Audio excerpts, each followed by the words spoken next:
저의 운명은 제가 말할 때도 이런 운명도 있나 싶을 정도입니다. 오늘은 제가 대한민국에서 처음으로 말할 수 있는 기회가 생겨 이야기를 하려고 합니다. 저의 이야기는 여러분들께 와닿을지 모르겠지만 북한에서만 있을 수 있는 일이기에 제가 눈을 싸매고 다녀야 했던 일들, 그리고 비밀을 지켜야 했던 일도면을 잃어버려 말도 못한 채 끌려갔던 일들입니다. 그리고 또한 몽골 사막에서 끝내 살아남음이 나의 승리라는 것을 오늘 꼭 말하고 싶습니다. 저는 1974년 평양건설대학 건축학부를 졸업하고 최고급 건축만 담당했던 건축기사였습니다. 이제부터 저의 이야기 시작하겠습니다. 1974년 그해 봄 평양 시내에 어느 날부터 이상한 기류가 흘렀습니다. 뭔가 큰 공사가 시작된다는 말이 돌았는데 어디서 들었냐고 하면 아무도 모르는 거예요. 그냥 공기 중에 퍼지는 거였습니다. 평양이라는 데가 그런 곳이었어요. 소문이 입에서 입으로 번지는 게 아니라 어느 날 아침에 공기 자체가 바뀌는 곳, 그 냄새를 맡을 줄 아는 사람은 다 알았습니다. 뭔가 시작되려 한다는 걸요. 평양건축대학 건축학부 졸업생 중 동기들끼리는 정보가 서로 오고 가고 있었거든요. 저는 그때 30 초반의 건설 기술자로 경력으로 보면 제 또래 중에서는 위쪽에 있었어요. 국가 건설 현장을 몇 군데 거치면서 도면을 읽고 사람을 부리는 일에 익숙해진 거였습니다. 어려서부터 숫자에 강해서 선생들이 늘 이 아이는 수에 타고났다고 했어요. 도면을 보면 치수가 한눈에 들어왔고 남들이 종이에 써가며 계산하는 시간에 저는 이미 머릿속으로 답을 내고 있었습니다. 그게 나중에 저를 이 일에 불러들인 이유였겠죠. 그리고 저를 나락으로 끌고 내려간 이유이기도 했어요.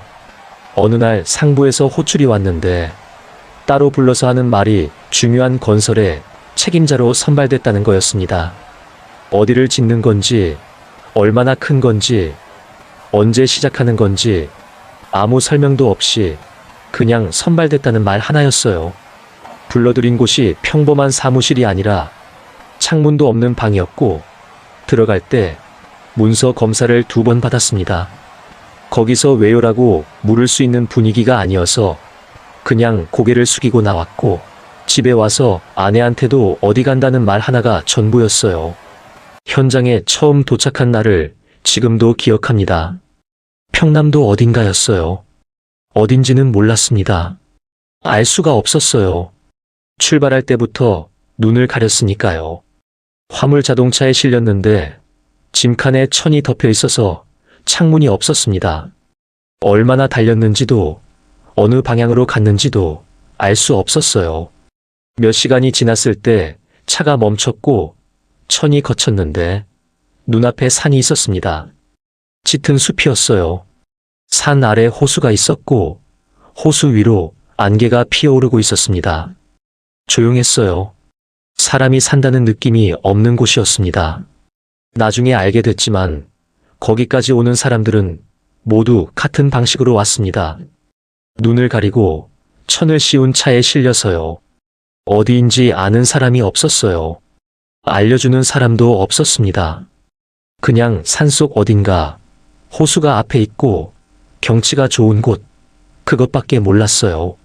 저도 마찬가지였습니다. 그날 그 자리에서 제가 아는 건 거기가 어딘지 모른다는 것, 거기에 뭔가를 지어야 한다는 것, 그게 전부였어요. 저를 포함해 수십 명의 건설 기술자들이 일렬로 서 있었는데 다들 표정이 굳어 있었어요. 평소 공사판에 갈 때랑 공기가 달랐고 그 많은 사람들이 한자리에 모여 있는데 기침 소리 하나, 발을 움직이는 소리 하나 없는 거였습니다. 그 조용함 자체가 이미 신호였어요. 높은 계급장을 단 군복 차림의 사람이 앞으로 나오더니 아무 말 없이 옆에 있던 사람한테 눈짓을 했고 그러자 사람들이 돌아다니면서 종이 한 장씩을 나눠줬습니다. 제 차례가 됐을 때 받아들었는데 A사 절반 크기에 글씨가 빽빽하게 적혀 있었어요. 딱 보니까 알겠더라고요. 비밀 서약서였습니다. 천천히 읽었어요. 이 현장에서 보고 듣고 아는 모든 것을 평생 외부에 발설하지 않겠다. 가족에게도, 친구에게도, 그 누구에게도 말하지 않겠다. 이를 어길 시 혁명적 처벌도 감수하겠다는 내용이었는데, 혁명적 처벌이라는 단어 앞에서 손이 잠깐 멈췄습니다. 북한에서 그게 무엇인지는 설명이 필요 없었어요. 총살이거나 수용소거나 가족까지 데려가거나 그 세 가지 중 하나거나 전부였습니다. 짧은 문장이었지만 그 무게는 짧지 않았어요. 펜을 들기 전에 아주 잠깐 멈추면서 오른쪽에 서 있던 사람을 슬쩍 봤어요. 나이가 저보다 조금 많아 보이는 사람이었는데 그 사람도 종이를 들고 멈춰 있었고 시선이 마주쳤습니다. 0.5초쯤이었을까요? 아무 말도 없었지만 서로 아는 거였어요. 이 종이에 이름을 쓰는 순간 우리는 돌아올 수 없는 선을 넘는다는 걸요. 근데 안 쓸 수가 없었습니다. 안 쓴다는 게 어떤 의미인지는 그 자리에서 굳이 확인할 필요가 없었어요. 이름을 쓰는데 평소에 도면에 서명할 때는 안 떨리는 손이 그날은 흔들렸습니다. 도장을 찍었어요. 찍히는 소리가 유독 크게 들렸고 옆 사람, 도장 소리도 그 옆 사람 소리도 하나씩 이어지는 게 뭔가 단단히 잠기는 느낌이었습니다. 서약서를 걷어가고 나서 그 군복 입은 사람이 앞에 서서 딱 한마디 했어요. 여기서 일어나는 모든 일은 없던 일이다.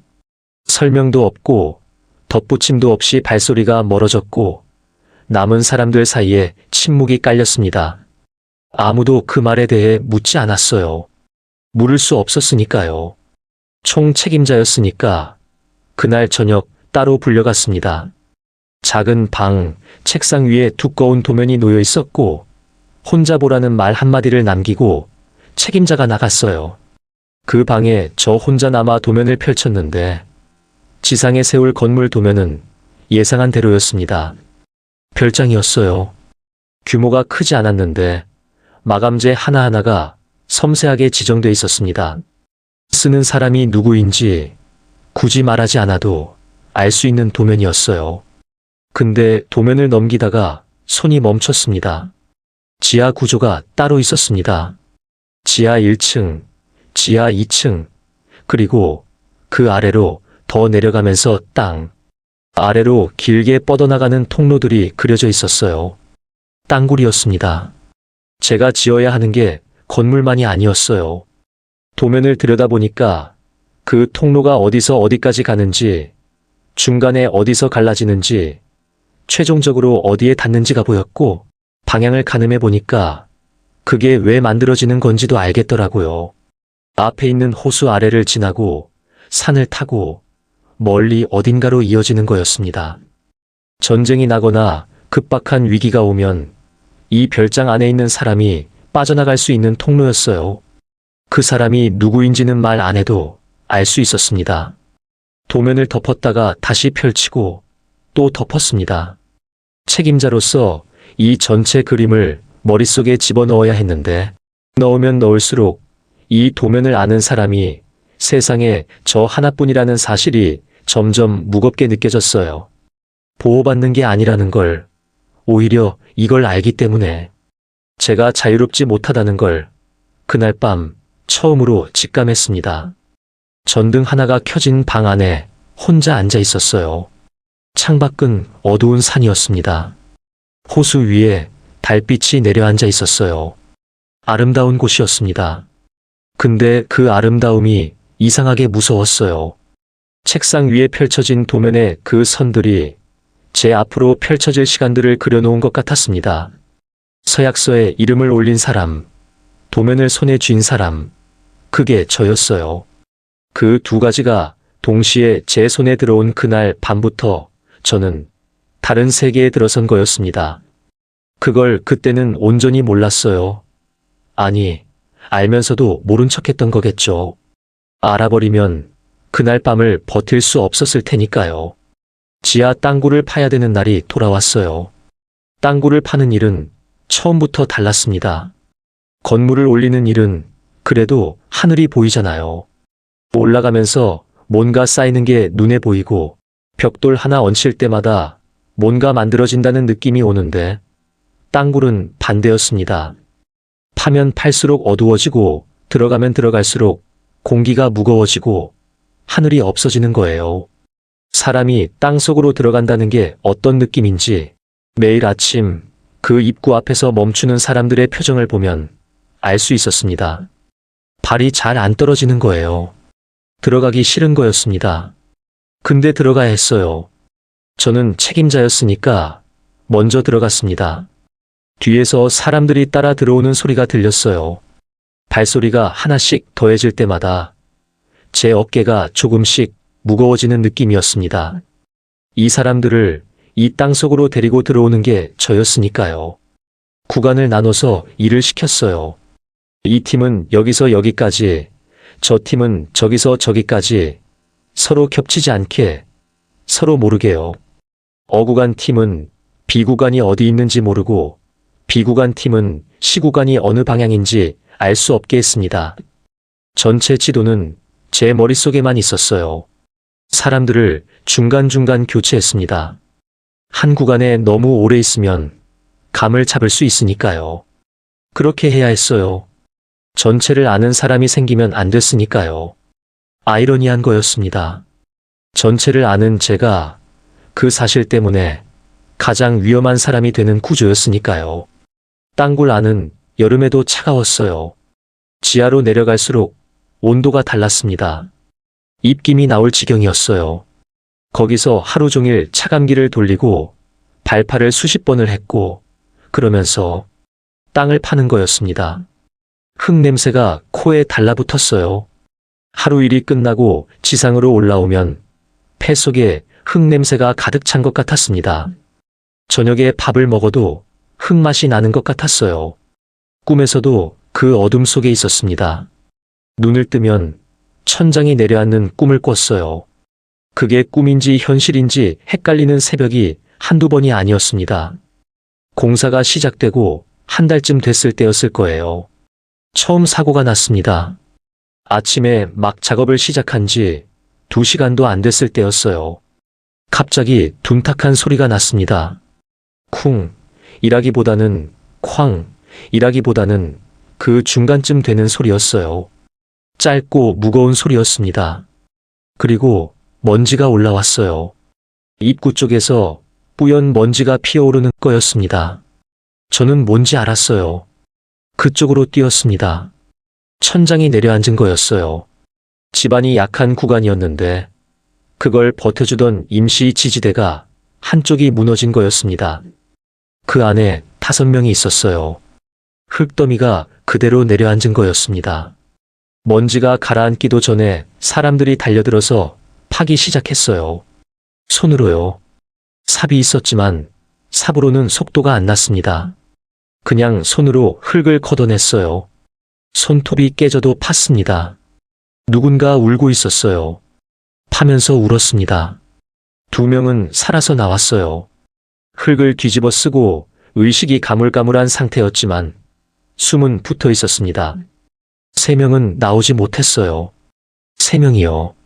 아침에 밥 먹고 들어간 사람들이 점심도 못 먹고 그렇게 된 거예요. 흙더미 아래서 꺼내진 그 사람들의 얼굴을 저는 지금도 잊지 못합니다. 눈을 감고 있었어요. 잠든 것처럼요. 근데 잠든 게 아니었습니다. 그 다음이 문제였습니다. 이 사람들이 어디서 어떻게 죽었는지 아무것도 말할 수 없었어요. 상부에서 지침이 내려왔습니다. 가족한테 가는 연락은 조국을 위해 영예롭게 희생된 노동자였다고 전달합니다. 라고요. 시신은 관에 싣고 군인 트럭으로 직접 군인들이 날랐어요. 그게 전부였습니다. 어디서 죽었냐고, 어떻게 된 거냐고, 왜 이렇게 됐냐고요. 물어보는 사람도 아무도 없었어요. 서약서에 이름을 올린 사람들이었으니까요. 그 침묵이 얼마나 잔인한 건지 그 자리에 서 있으면서 저도 알았어요. 근데 입이 안 떨어지는 거였습니다. 저는 그걸 보면서 아무 말을 못했어요. 책임자로서 뭔가 해줘야 한다는 걸 알았지만 입이 안 떨어졌습니다. 위로 한마디를 건네는 순간 그게 이 일이 위험하다는 걸 인정하는 게 되고 이 죽음들이 부당하다는 걸 인정하는 게 되는 거였으니까요. 그러면 저도 위험해지는 거였습니다. 그래서 저도 그냥 봤어요. 보면서 아무것도 못한 거였습니다. 그게 지금도 제 안에 남아있어요. 한 번은 이런 일이 있었어요. 사고가 나고 며칠 뒤였습니다.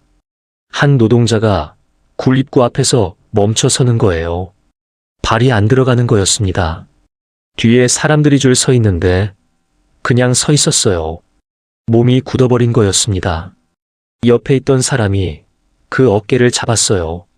말은 없었습니다. 그냥 어깨를 잡아준 거였어요. 그 사람이 숨을 한 번 크게 쉬고 들어갔습니다. 저는 그걸 봤어요. 그 어깨를 잡아주는 손이 거기서 사람들이 서로에게 해줄 수 있는 가장 큰 위로였습니다. 말 한마디 없이 그 손 하나로요. 일하는 사람들은 알았어요. 자기들이 비밀을 안다는 게 보호받는 게 아니라는 걸요. 비밀을 아는 사람이 다치고 죽으면 그건 사고가 아니라 그냥 정리가 되는 거였습니다. 가족도 모르고 기록도 없고 세상도 모르는 채로요. 그러니까 다들 이상한 상태로 일을 했어요. 두려운데 두려운 내색을 못하는 거였습니다. 불안한데 불안하다고 말을 못하는 거예요. 아침에 현장에 나오면 서로 눈을 마주쳤습니다. 입구에 나와서 쉬는 동안도 가족의 이야기, 아이의 이야기나 할 뿐, 갱도의 이야기 대해서는 그 누구도 얘기를 주저했어요. 그 눈빛이 다 말을 하고 있었어요. 오늘도 살아서 나올 수 있을지, 사람은 오늘 괜찮을지, 그 걱정을 눈빛으로만 주고받는 거였습니다. 그걸 매일 아침마다 했어요. 저는 그 사람들 이름을 다 기억 못합니다. 어떤 사람은 이름을 아예 몰랐어요. 구간이 달라서 한 번도 말을 나눈 적이 없는 사람들이었습니다. 근데 얼굴은 기억해요. 흙투성이가 된 채로 굴 안에서 일하던 얼굴들이요. 그 사람들이 거기서 죽었다는 걸, 그 죽음이 어디에도 기록되지 않았다는 걸, 지금 제가 이 말을 하지 않으면 아무도 모른다는 걸, 그래서 이걸 말해야 한다고 생각했습니다. 너무 늦었지만요. 저한테 위험이 닥쳐온 어느 날이었어요. 그날 아침은 아무 예고가 없었습니다. 그냥 평소와 똑같은 아침이었어요. 눈을 뜨고 세수하고 도면 가방을 챙기고 현장으로 나가는 그런 아침이었습니다. 저한테 도면 가방은 몸의 일부 같은 거였어요. 어딜 가든 들고 다녔고 잠들 때도 반드시 팔 안에 끼고 잤고 화장실 갈 때도 들고 갔습니다. 2년 동안 단 하루도 빠진 적이 없었어요. 그게 제 목숨이라는 걸 알았으니까요. 아니, 제 목숨보다 더한 거였습니다. 거기 담긴 게 저 하나의 목숨이 아니었으니까요. 근데 가방을 열었는데 도면이 없는 거예요. 처음엔 제가 잘못 넣은 줄 알았습니다. 다른 칸을 뒤지고 가방을 통째로 뒤집어 바닥에 쏟아봤는데 도면이 없었어요. 방 안을 다 뒤졌습니다. 서랍이란 서랍은 다 열었고 이불을 들쳤고 옷장을 열었고 책상 아래를 들여다봤어요. 방 한 바퀴를 4번은 돌았지만 그래도 없는 거예요. 땀이 났고 손이 떨리기 시작했는데 없는 게 맞았습니다. 등줄기가 싸늘해졌습니다. 더운 날도 아니었는데 옷이 등에 달라붙는 게 느껴졌고 숨이 가빠지면서 심장이 빠르게 뛰었어요. 그 순간 머릿속에서 뭔가가 무너지는 소리가 들렸습니다. 실제로 소리가 난 게 아니었는데도 들렸어요. 그건 그냥 종이 몇 장이 없어진 게 아니었으니까요. 그 별장 지하 전체에 설계가 담긴 거였습니다.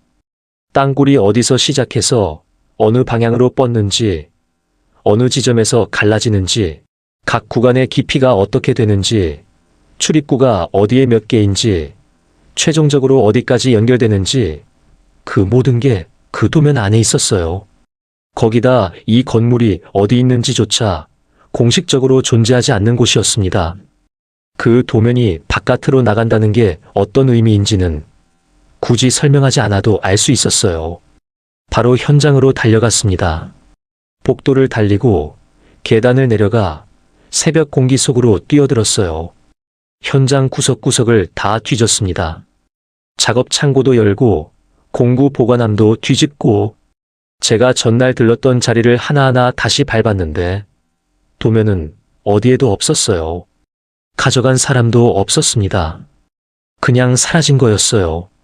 누가 가져갔으면 찾을 수라도 있는데 그냥 없어진 거면 어디서 어떻게 찾아야 하는지조차 모르는 거였습니다. 그 사실이 더 무서웠어요. 보고를 올렸습니다. 올리지 않을 수가 없었어요. 보고서를 쓰면서 손이 떨리고 글씨가 흔들렸는데 이게 위로 올라가는 순간 어떻게 되는지 알았으니까요. 보고서를 들고 복도를 걸어가는데 그 복도가 그날따라 유독 길게 느껴졌습니다. 발이 무거웠어요. 한 걸음 한 걸음이 제 운명을 향해 걸어가는 느낌이었습니다. 보고가 올라가고 나서 1시간도 안 됐습니다. 평양 전체에 비상이 걸렸어요. 검문소마다 군인이 깔리고 기차역과 버스터미널에 사복과 군복이 뒤섞여 들어찼습니다. 도면이 어디 있는지 아무도 몰랐고 없어진 것을 본 사람도 없었어요. 그냥 없어진 거였습니다. 그런데 수사가 시작됐어요. 근데 그게 수사가 아니었습니다. 조사관이 3명 왔어요. 첫 번째 사람이 앉자마자 제 얼굴을 보면서 말했습니다. 동무가 어떻게 관리했기에 이런 일이 생겼는가? 질문이 아니었어요. 결론이었습니다. 처음 한마디부터 내가 잘못 관리해서 생긴 일이라는 게 전제로 깔려 있었어요. 도면이 왜 없어진 건지, 어디로 갔는지 아무것도 확인하지 않은 채로요. 테이블 위에 종이를 펼치더니 이것저것 적기 시작했는데 묻는 게 아니라 이미 알고 있는 것들을 기록하는 거였습니다. 저는 도면은 항상 제 손에 있었다고, 어제까지 분명히 가방 안에 있었다고, 그게 어떻게 없어진 건지 저도 모른다고 현장을 다 뒤졌는데 어디에도 없다고 조사를 제대로 해달라고 말했어요. 그 조사관이 쓰던 펜을 멈추고 저를 봤습니다. 표정이 없는 얼굴이었어요. 그게 동무관리 소홀이 아니면 뭔가. 그게 전부였습니다. 펜이 다시 움직이기 시작했고 제 말은 기록되지 않았어요. 그 다음 날 다른 사람이 왔습니다. 다른 얼굴, 다른 목소리인데 같은 말이었어요. 하루 종일 조서를 쓰고 또 썼습니다. 왜 제대로 보관하지 않았는가? 저는 또 매일 밤 팔 안에 끼고 잤다고, 2년 동안 단 한 번도 내 손을 떠난 적이 없다고 말했는데 그 사람도 그러면 어떻게 사라졌겠는가라는 말 하나로 끊어버렸습니다. 제 말은 또 기록되지 않았어요. 방에서 나올 때 느낀 게 뭔지 아십니까? 도면이 왜 없어진 건지 알아내려는 사람이 아무도 없다는 거였습니다. 그냥 책임질 사람이 필요했던 거예요. 그 자리에 제가 있었던 거였습니다.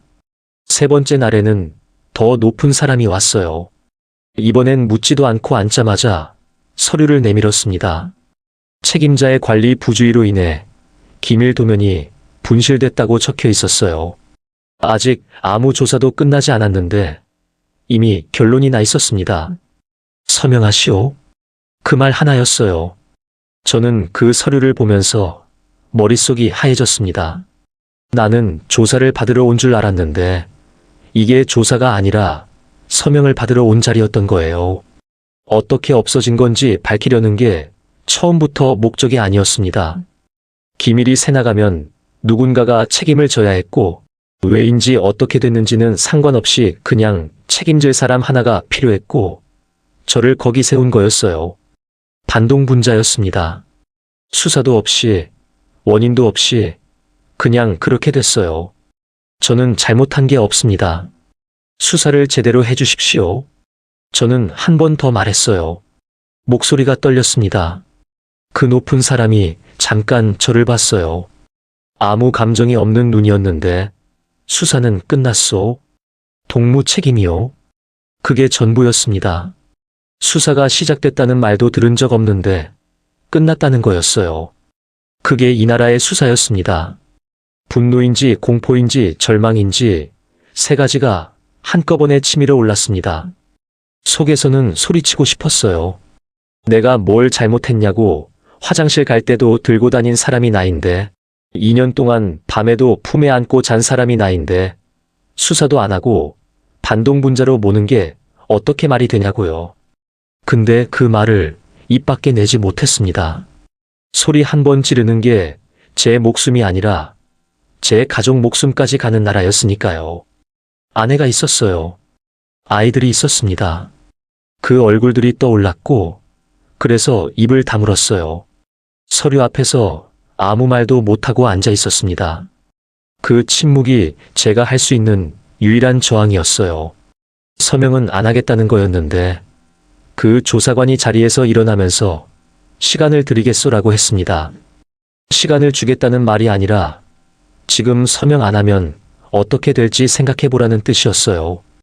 방으로 돌아와 누운 자리에서 천장을 봤습니다. 잠이 안 왔어요. 내가 뭘 잘못한 거냐.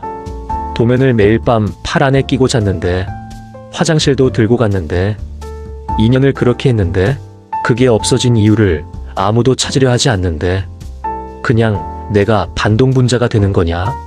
억울하다는 말로는 모자랐어요. 잘못이 없는데 죄인이 되는 그 느낌, 말이 있는데, 말이 기록되지 않는 그 느낌, 수사도 없이 결론이 나는 그 느낌이 뭔지 설명이 안 됩니다. 그냥 무너지는 거였어요. 안에서부터요.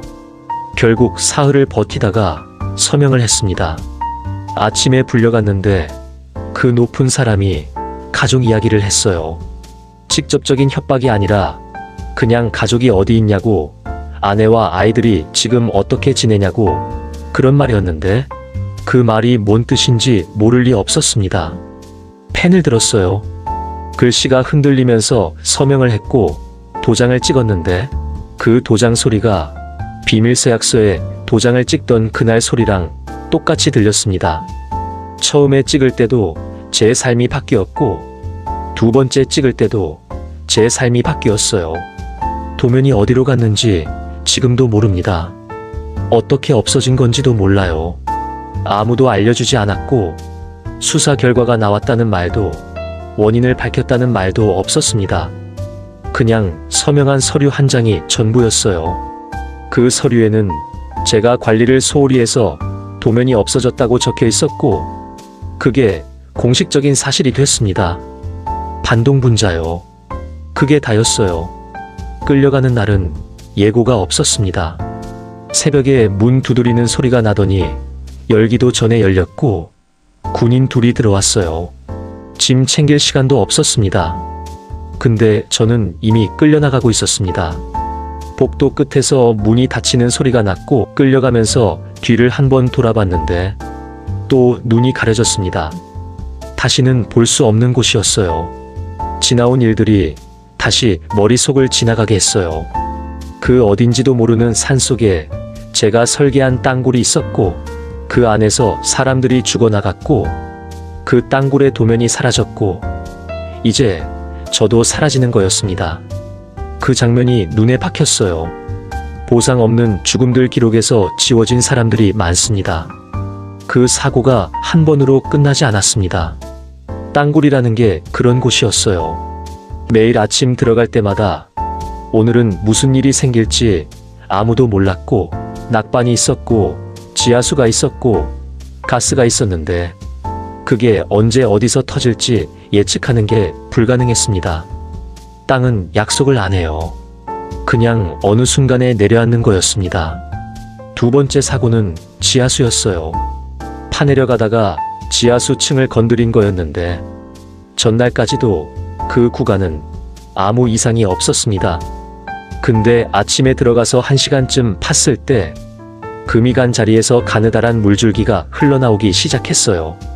처음엔 작았는데 그게 순식간에 달라졌습니다. 물이 빠르게 차올라서 허리까지 오는데 몇 분도 안 걸렸어요. 안에 있던 사람들이 미쳐 나오지 못했습니다. 2명이 그렇게 갔어요. 한 명은 나이가 많은 사람이었는데 손주 얘기를 자주 했던 그 사람 손주가 그때 5살이었습니다. 지금도 기억합니다. 세 번째 사고는 가스였습니다. 지하에 갇혀있던 가스가 올라오면서 안에 있던 사람들이 쓰러진 거였어요. 냄새가 없는 가스였으니까 아무것도 모르고 들이마시는 거예요. 밖에서 기다리다가 사람들이 나오지 않자 들어갔는데 여러 명이 바닥에 누워 있었고 급히 끌어냈지만 일부는 살아나지 못했습니다. 그날 살아난 사람들도 며칠 동안 말을 못했어요. 눈을 뜨고 있는데 아무 말도 안 하는, 안에서 뭔가가 꺼진 것 같은 눈빛이었습니다. 그게 뭔지 저는 압니다. 죽음을 너무 가까이에서 본 사람들의 눈빛이에요. 네 번째, 다섯 번째 사고가 이어졌습니다. 매번 원인이 달랐어요. 지지대가 썩은 거였고, 폭약 계산이 잘못된 거였고, 산소가 부족한 거였고, 그때마다 달랐지만 결과는 똑같았습니다. 사람이 죽거나 다쳤어요. 그때마다 같은 일이 반복됐는데 시신을 꺼내고 군용 트럭에 실려가고 침묵하고 기록에서 지우는 거였습니다. 그게 루틴이었어요. 이상하게도 그 루틴이 반복될수록 저는 점점 무감각해지는 게 느껴졌어요. 처음 3명이 죽었을 땐 손이 떨렸고 두 번째 사고 때는 발이 안 움직였는데 세 번째쯤 됐을 때는 그 자리에서 아무 감정도 못 느꼈습니다. 그게 더 무서웠어요. 사람이 죽었는데 내가 아무렇지 않다는 게 얼마나 무서운 건지 아십니까? 그건 내가 나쁜 사람이 된 게 아니었어요. 그냥 거기서 살아남기 위해 몸이 스스로를 보호하는 방식이었는데 느끼면 못 버티니까 안 느끼는 거였습니다. 근데 그게 지금도 제 안에 남아 있어요. 그때 죽인 감각이 아직도 완전히 돌아오지 않은 것 같습니다.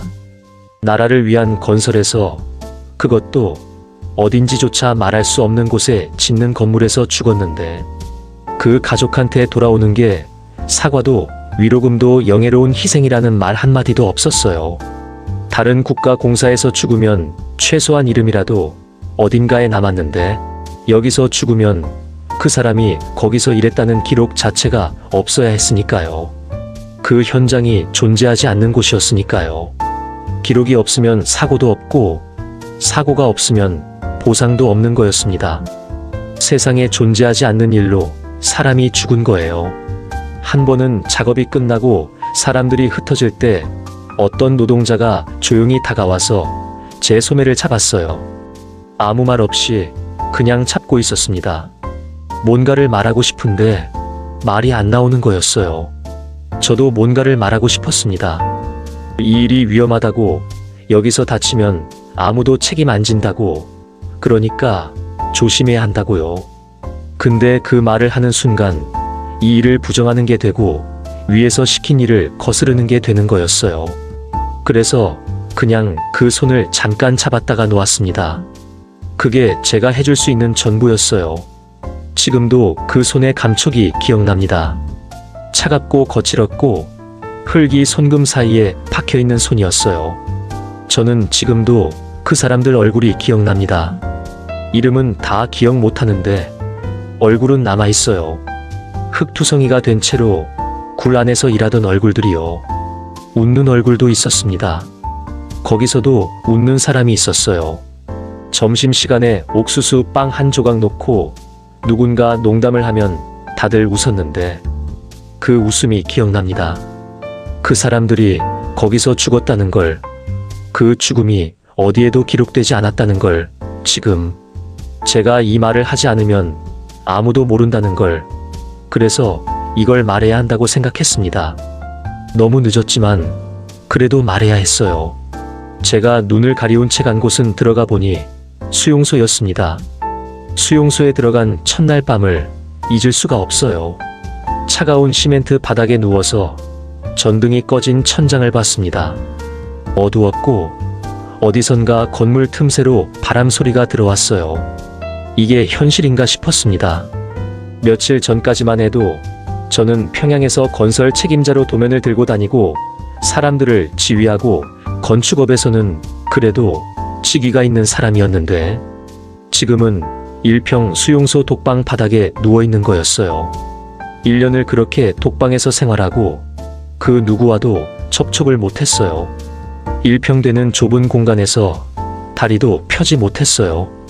그렇게 밑으로 던져주는 옥수수 죽을 먹으며 1년이 지난 어느 날이었어요. 다른 사람들과 같이 지내는 10인 방으로 옮겨가게 해주더군요.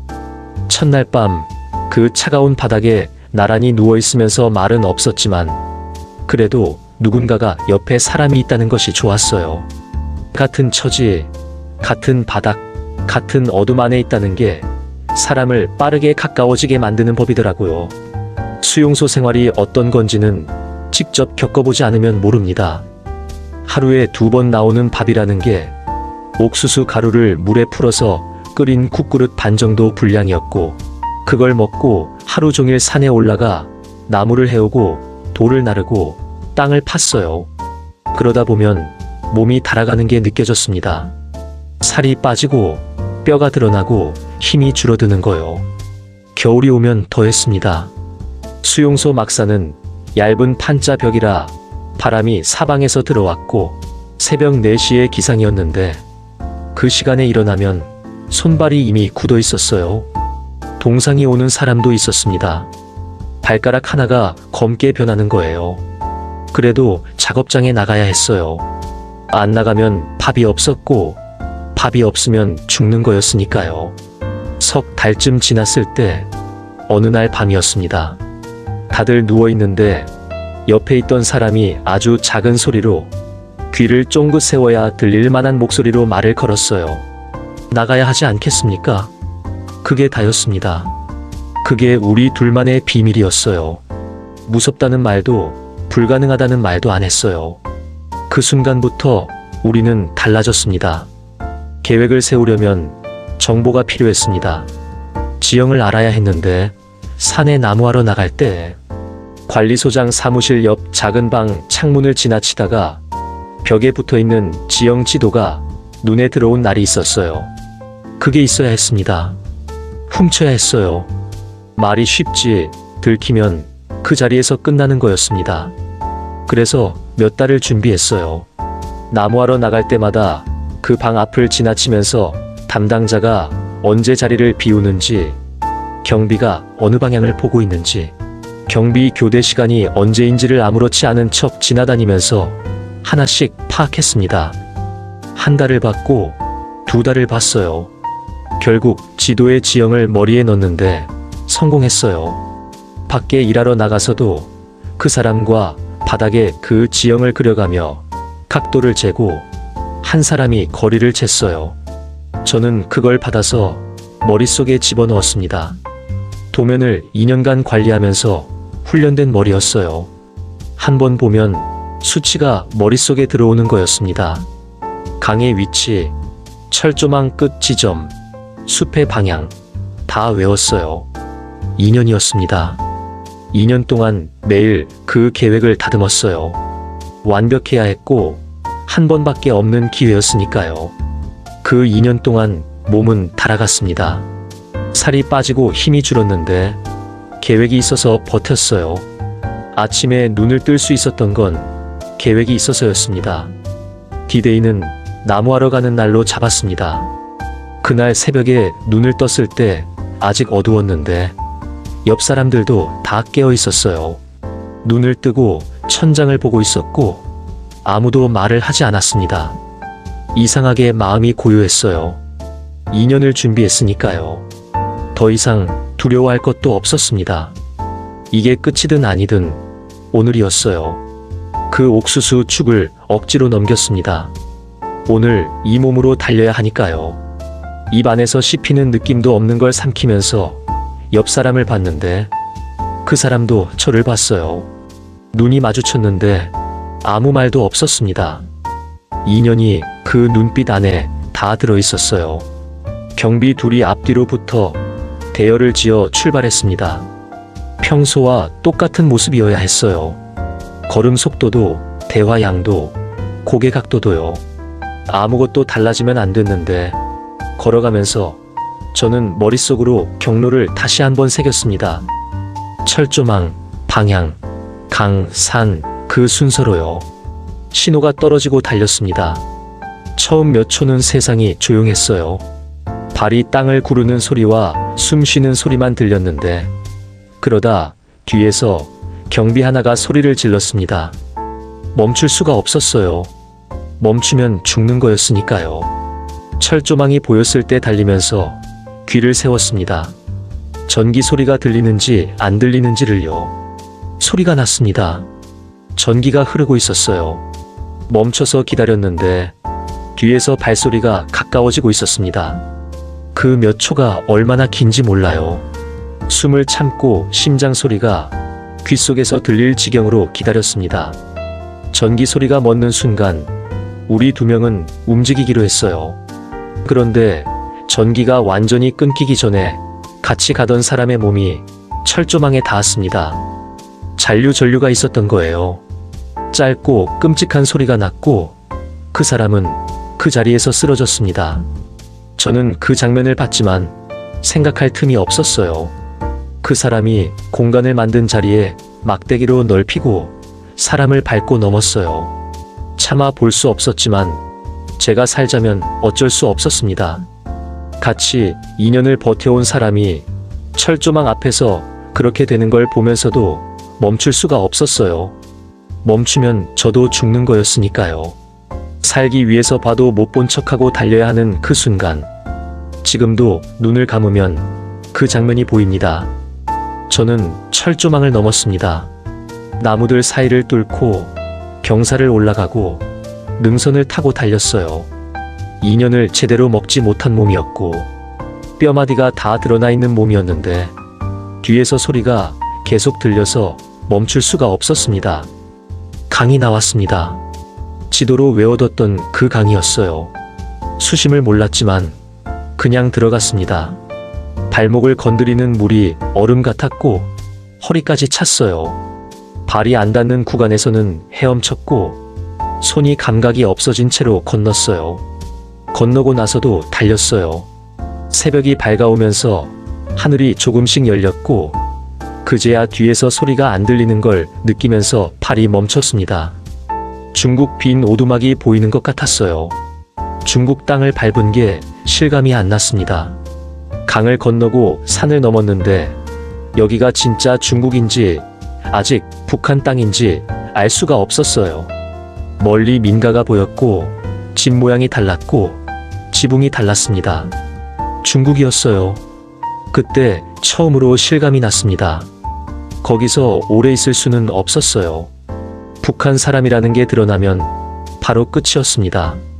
그 시절 중국은 탈북자를 북한으로 돌려보냈으니까요. 하룻밤을 버티고 새벽에 다시 움직였습니다. 지도를 외울 때 봐뒀던 산막을 찾아야 했어요. 사람이 살지 않는 산속 오두막이었는데 거기로 들어가야 했습니다. 산막은 있었어요. 생각보다 작았고 문짝이 반쯤 떨어져 있었고 천장 한쪽에 구멍이 있어서 바람이 들어왔습니다. 근데 어디였어요? 지붕이 있었고 벽이 있었습니다. 그날 밤 처음으로 제대로 잠들었습니다. 그렇게 1년이 시작됐습니다. 먹을 것을 구하러 날이 밝기 전에 내려갔다가 올라오는 거였어요. 민가 근처를 돌아다니면서 버려진 음식이나 밭에 남은 것들을 가져왔습니다. 훔치는 거였어요. 그게 부끄럽다는 생각을 할 여유가 없었습니다. 살아야 했으니까요. 1년 동안 가장 힘들었던 건 배고픔이 아니었어요. 아무것도 모른다는 거였습니다. 아내가 어디 있는지, 아이들이 어떻게 사는지, 살아있는지, 죽었는지조차 몰랐어요. 내가 살아있다는 걸 아는 사람이 이 세상에 아무도 없다는 그 외로움이 어떤 건지는 말로 다 못합니다. 그런데 어느 날 어느 민가에 가서 있었던 일입니다. 그날 밤도 먹을 것을 구하러 민가 근처를 배회하고 있는데 뒤에서 누가 조선말로 불렀습니다. 낮은 목소리였어요. 심장이 내려앉았고 뛰어야 하나 싶었는데 그 사람이 손을 들었습니다. 나를 해치려는 게 아니라는 신호였어요. 조선족이라고 했습니다. 이 근방에 탈북자들이 종종 넘어온다는 걸 알고 있다고 했어요. 먹을 것을 줬지만 저는 경계를 풀지 않았습니다. 1년 동안 사람을 믿지 않는 게 몸에 밴 상태였으니까요. 그 사람이 밥을 주면서 어디서 왔냐고, 무슨 일을 했냐고, 학력이 어떻게 되냐고, 숫자를 잘 다루냐고 이것저것 물었어요. 왜 그걸 묻는지 이상하다는 생각이 들었지만 그때는 배가 고파서 생각이 깊지 않았습니다. 밥 먹는데 정신이 팔려 있었으니까요. 며칠 뒤에 그 사람이 다시 나타나서 이번엔 좀 더 구체적인 이야기를 했습니다. 한국에 갈 수 있다고, 루트가 있다고 했어요. 가슴이 뛰었는데 동시에 이상한 느낌도 들었습니다. 세상에 공짜는 없다는 걸 1년을 산속에서 지내면서 뼛속까지 배운 터였으니까요. 비용이 얼마입니까? 물었습니다. 그 사람이 여유 있는 웃음을 지었어요.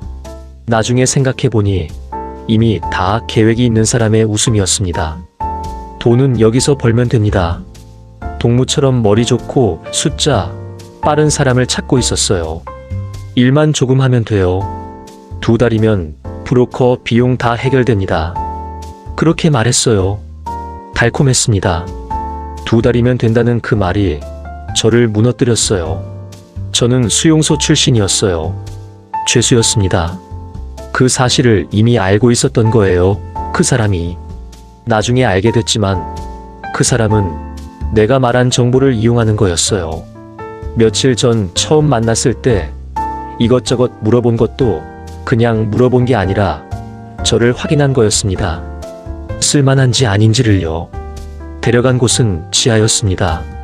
골목 끝 계단을 내려가면 두꺼운 나무 문이 있었고 2번 짧게 1번 길게 두드리는 방식으로 노크하자 눈높이에 작은 창이 열렸어요. 눈 하나가 들여다보더니 문이 열렸습니다. 안으로 들어가는 순간 담배 연기가 훅 밀려왔어요.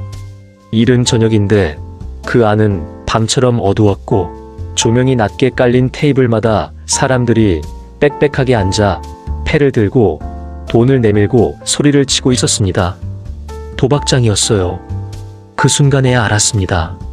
내가 팔린 거라는 걸요. 이 사람이 나를 도우려고 데려온 게 아니라 써먹으려고 찾아온 거라는 걸요. 발이 멈추고 뒤로 물러서려 했는데 브로커가 제 등을 가볍게 밀었습니다. 그 가벼운 힘이 여기서 나갈 생각은 하지 말라는 뜻이라는 걸 알 수 있었어요. 브로커가 저를 구석 테이블에 혼자 앉아있는 도박장 주인한테 소개했습니다. 50쯤 된 기름진 얼굴에 손가락에 굵은 반지를 낀 사람이었어요. 술잔을 들고 저를 위아래로 훑어보면서 한 모금 마셨습니다. 가축값을 계산하는 사람의 눈빛이었어요. 써봐야 알겠지. 그게 첫마디였고 제가 거기 있는 2시간 동안 그 사람은 저한테 그 말 하나밖에 안 했습니다. 브로커가 옆에서 낮은 목소리로 친절한 척 설명했어요.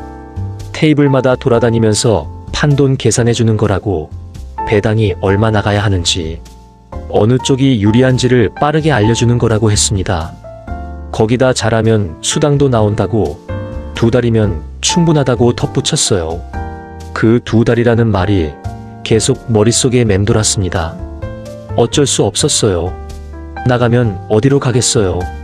다시 산속으로 올라가서 굶겠어요. 여기 있으면 적어도 먹을 것은 있고 한국으로 가는 길이라도 있다는 거잖아요. 그게 그 사람이 처음부터 노린 거였습니다. 도망갈 곳 없는 사람을 몰아넣고 유일한 출구처럼 보이게 만드는 거요. 제가 할 일은 판돈 계산이었습니다. 테이블마다 돌아다니면서 판돈이 얼마인지, 확률이 어떻게 되는지, 배당이 어떻게 나가야 하는지를 머릿속으로 계산해서 귓속말로 알려주는 거였어요. 컴퓨터가 없던 시절이었고 그 사람들은 큰 수를 빠르게 못 다뤘습니다. 저는 2년 동안 수용소에서 탈출 경로를 머릿속으로만 계산했던 사람이었어요.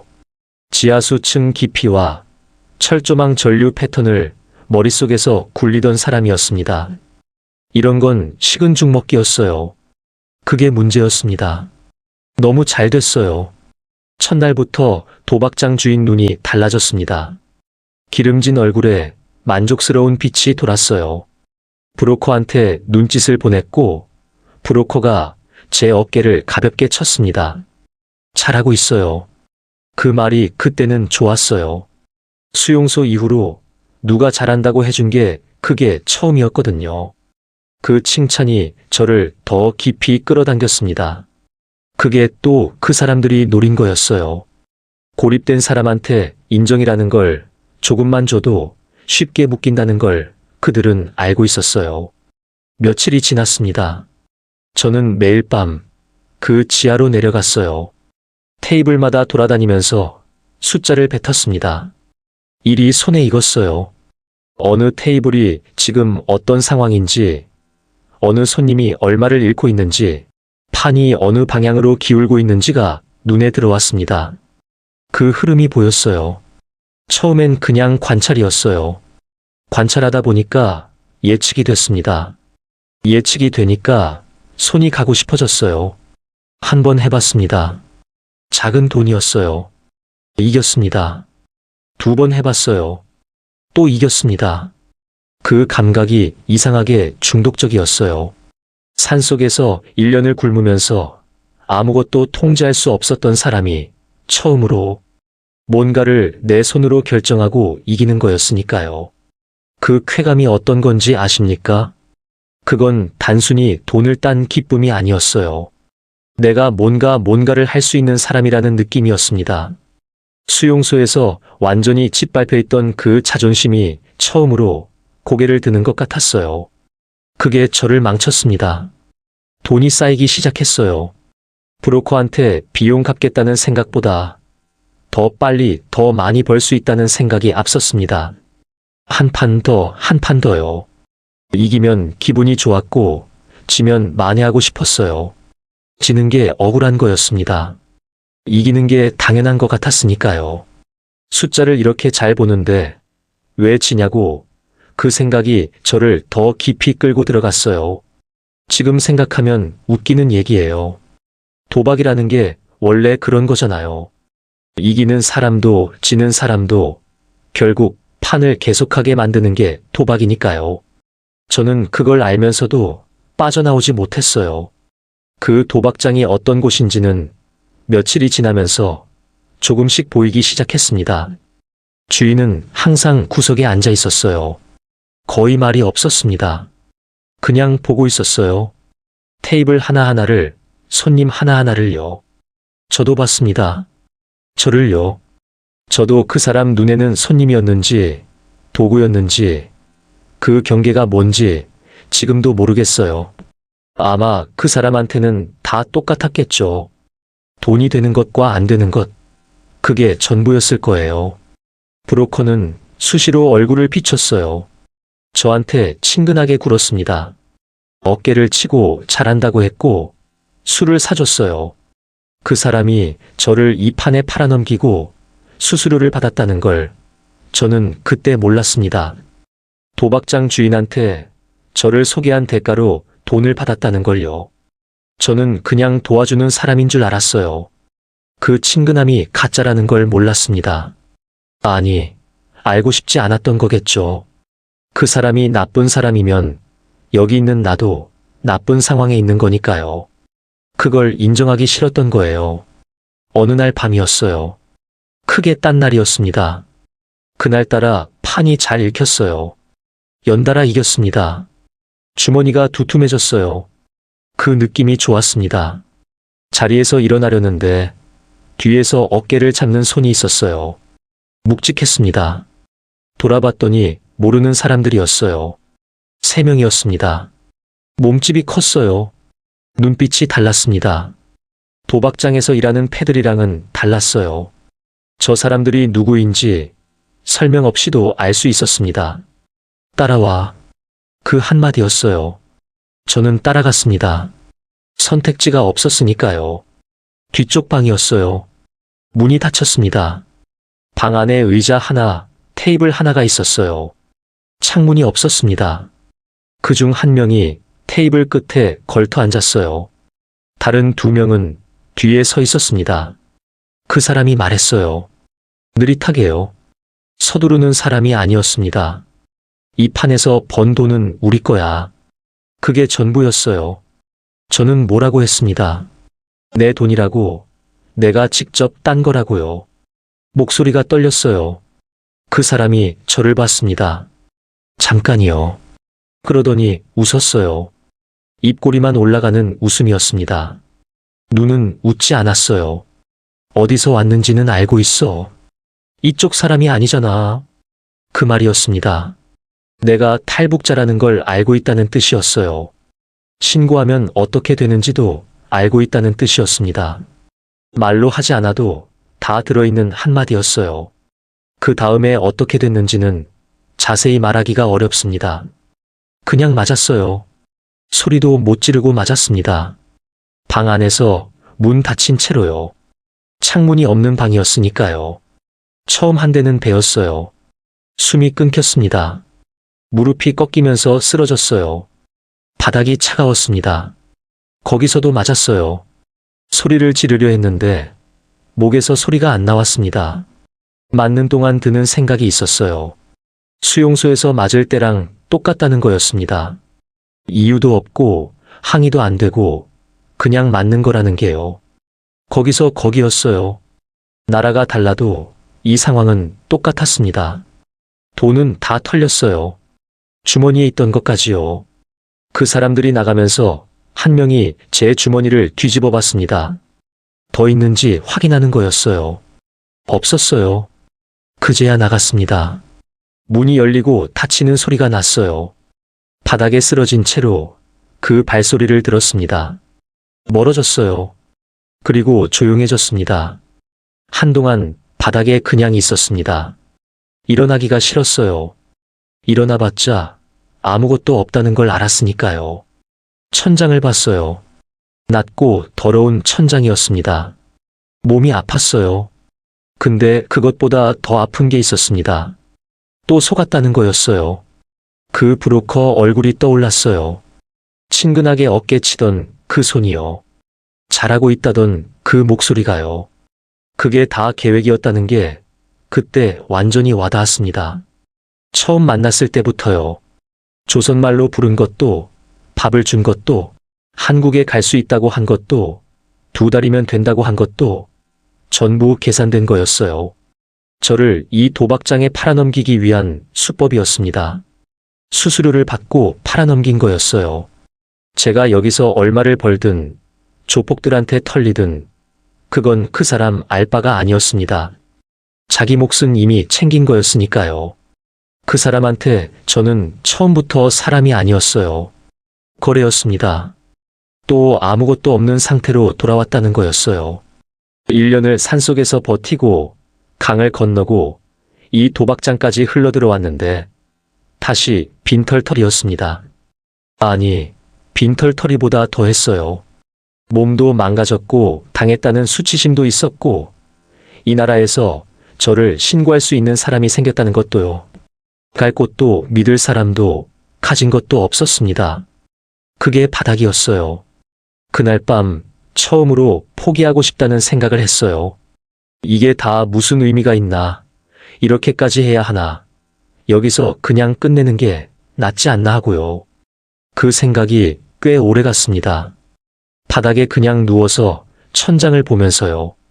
근데 그 생각이 어느 순간 이상한 방향으로 흘렀어요. 이보다 더 밑은 없다고요. 이보다 더 밑이 없으면 이제 올라가는 일밖에 없다고요.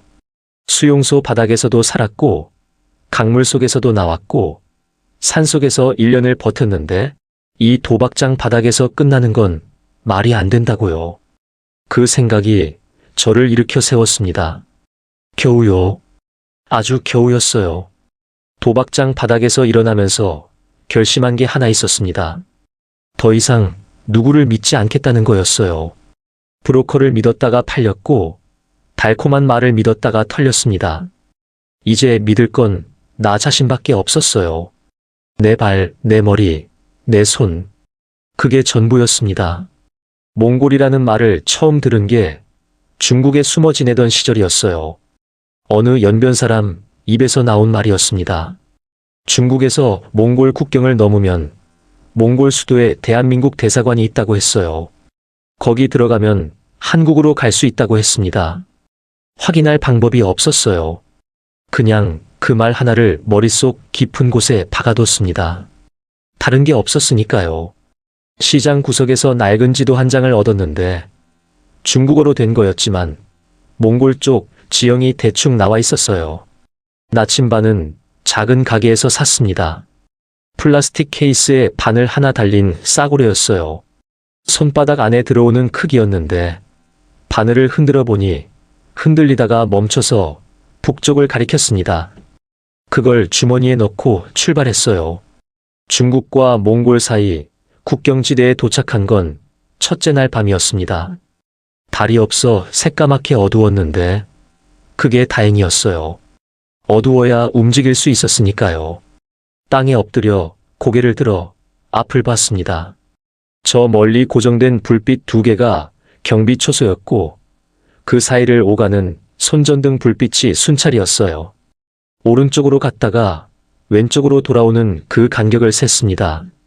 하나, 둘, 셋, 53, 50초짜리 창문이었어요. 불빛이 다시 오른쪽으로 움직이기 시작하자 일어났습니다. 달리지 않았어요. 달리면 소리가 나니까요.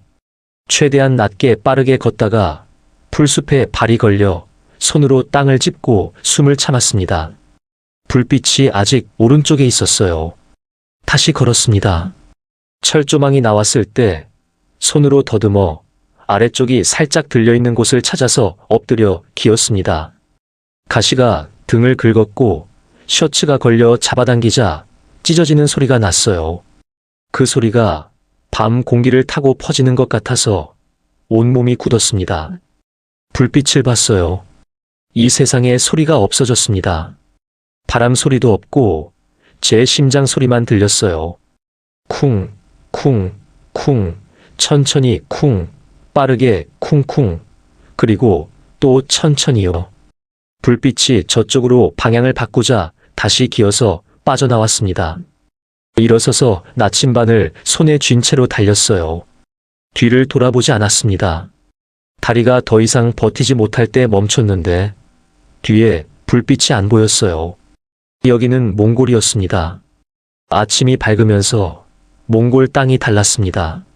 중국 쪽은 흙이 짙은 갈색이었는데 이쪽은 노르스름했고 땅이 낮고 평평하면서 지평선이 사방으로 열려 있었어요. 숨을 들이쉬면 목이 따가웠습니다. 공기 자체가 건조했어요. 고비 사막이었습니다. 사막이라는 게 어떤 곳인지 그전까지는 몰랐어요. 들어가면 사방이 똑같았습니다. 언덕 하나 없이 평평하고 돌 몇 개가 있고 마른 풀이 조금 있는 게 어느 방향으로 봐도 똑같았어요. 지형 지물이 없으니까 기준이 없는 거였습니다. 나침반이 전부였어요. 그 작은 플라스틱 바늘이 가리키는 방향이 제 목숨이었습니다. 낮에는 걸을 수가 없었어요.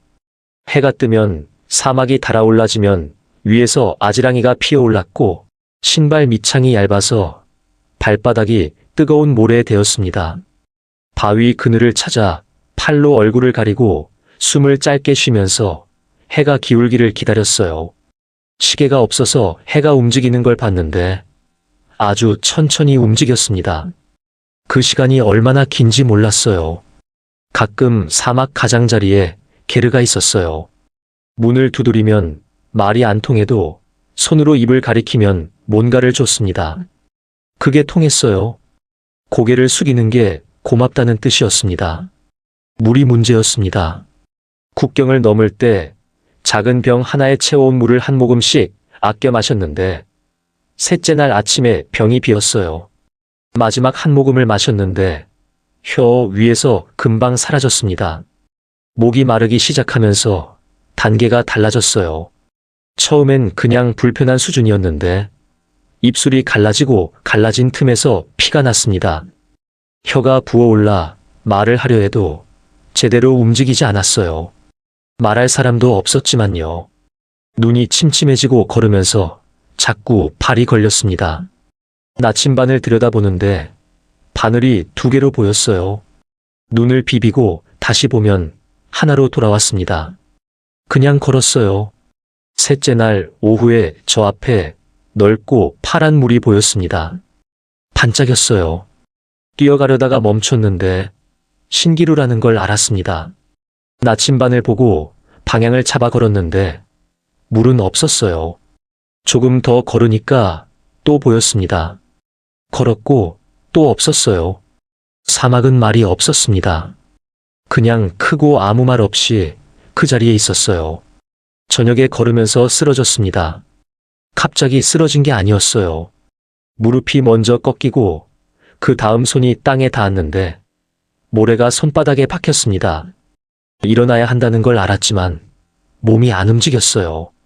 수용소에서 쓰러졌을 때는 옆에 사람이 있어서 일으켜줬는데 지금은 혼자였습니다. 그때 손바닥에서 뭔가 축축한 게 느껴졌습니다. 이슬이었어요. 사막에도 이슬이 내렸는데 마른 풀 잎사귀에 맺혀 있었습니다. 입을 대고 하셨는데 한 방울도 안 됐어요. 근데 그게 뭔가를 바꿨습니다. 아직 살아있다는 거였어요. 팔을 짚고 일어났는데 다리가 떨렸지만 그래도 섰습니다. 걸었어요. 나흘째 밤에 나침반을 보고 걷다가 어느 순간 멈췄습니다. 저 앞에 모양이 특이한 검은 돌 하나가 있었는데 아까 지나친 것 같았어요. 확실했습니다. 저는 원을 그리고 있었어요. 사막에서 기준이 없으면 지친 몸이 방향 감각을 잃고 한쪽 다리가 더 강해서 자연스럽게 곡선을 그리다가 결국 제자리로 돌아온다는 말을 들은 적이 있었는데 사막에서 원을 그리면 거기서 죽는 거라는 뜻이었습니다. 그게 지금 저한테 일어나고 있었어요. 바닥에 앉아 나침반을 손에 쥐고 숨을 참으며 기다리자 바늘이 멈춰서 북쪽을 가리켰습니다. 하늘을 봤어요. 북극성이 보였습니다. 나침반이 가리키는 방향이랑 맞았는데 나침반만 보면 몸이 흐려지니까 별도 같이 봐야 방향이 잡혔어요. 일어나서 나침반과 별을 번갈아 보면서 걸었습니다. 다섯째 날이 됐는데 몸이 한개였어요. 다리가 말을 안 들어서 오른발을 들면 왼발이 늦게 따라왔고 비틀거리다가 넘어졌습니다. 일어났어요. 또 넘어졌고 또 일어났습니다. 넘어질 때마다 나침반으로 방향을 확인했어요. 넘어지는 것보다 일어나는 게 많으면 앞으로 가는 거였습니다. 그것만 생각했어요. 다섯째 날 새벽 마을. 다섯째 날 새벽 동이 틀 무렵 하늘이 붉어지면서 그 빛이 땅 위에 깔렸습니다. 그 빛 속에서 저 멀리 실루엣이 보였어요. 지붕이 있었고 벽이 있었고 길이 보였습니다. 눈을 비볐어요. 환각인가 싶었지만 발을 멈추지 않고 계속 걸었습니다. 가까워졌어요. 진짜였습니다. 마을이었어요. 마을 끝 집에 발이 안 움직여서 기대서 문을 두드렸습니다. 오랫동안 두드렸는데 문이 열렸어요. 여자가 나오더니 저를 보고 소리를 질렀습니다. 닷새를 사막에서 걷고 나온 사람이 어떻게 생겼겠어요. 입술이 갈라지고 눈이 퀭하고 옷이 흙투성이고 발에서 피가 흘렀는데 그 여자가 소리를 지르는 걸 들으면서 그냥 그 자리에 주저앉았습니다. 그게 닷새 만에 처음으로 쉰 순간이었어요. 먹을 것과 물을 줬습니다. 물을 받아 마셨는데 첫 모금이 목을 넘어가는 순간 눈물이 났어요. 울려고 한 게 아니었는데 그냥 났습니다. 닷새 동안 눈물 흘릴 여유가 없었는데 물이 목을 타고 내려가는 그 순간 뭔가가 풀린 것 같았어요. 거기서 하루를 쉬고 그 다음 날 다시 걸었습니다. 물이 문제였습니다. 국경을 넘을 때 작은 병 하나에 채워온 물을 한 모금씩 아껴 마셨는데 셋째 날 아침에 병이 비었어요. 마지막 한 모금을 마셨는데 혀 위에서 금방 사라졌습니다. 목이 마르기 시작하면서 단계가 달라졌어요. 처음엔 그냥 불편한 수준이었는데 입술이 갈라지고 갈라진 틈에서 피가 났습니다. 혀가 부어올라 말을 하려 해도 제대로 움직이지 않았어요. 말할 사람도 없었지만요. 눈이 침침해지고 걸으면서 자꾸 발이 걸렸습니다. 나침반을 들여다보는데 바늘이 2개로 보였어요. 눈을 비비고 다시 보면 하나로 돌아왔습니다. 그냥 걸었어요. 셋째 날 오후에 저 앞에 넓고 파란 물이 보였습니다. 반짝였어요. 뛰어가려다가 멈췄는데 신기루라는 걸 알았습니다. 나침반을 보고 방향을 잡아 걸었는데 물은 없었어요. 조금 더 걸으니까 또 보였습니다. 걸었고 또 없었어요. 사막은 말이 없었습니다. 그냥 크고 아무 말 없이 그 자리에 있었어요. 저녁에 걸으면서 쓰러졌습니다. 갑자기 쓰러진 게 아니었어요. 무릎이 먼저 꺾이고 그 다음 손이 땅에 닿았는데 모래가 손바닥에 박혔습니다. 일어나야 한다는 걸 알았지만 몸이 안 움직였어요. 수용소에서 쓰러졌을 때는 옆에 사람이 있어서 일으켜줬는데 지금은 혼자였습니다. 그때 손바닥에서 뭔가 축축한 게 느껴졌습니다. 이슬이었어요.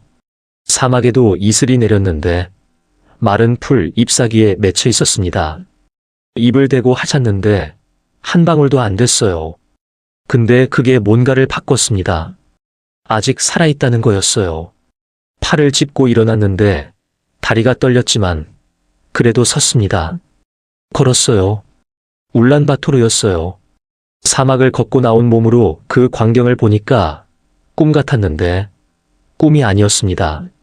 시내로 들어가서 시장 쓰레기 더미에서 종이 한 장을 찾아 돌멩이로 흙을 묻혀 한국이라고 영어로 썼습니다.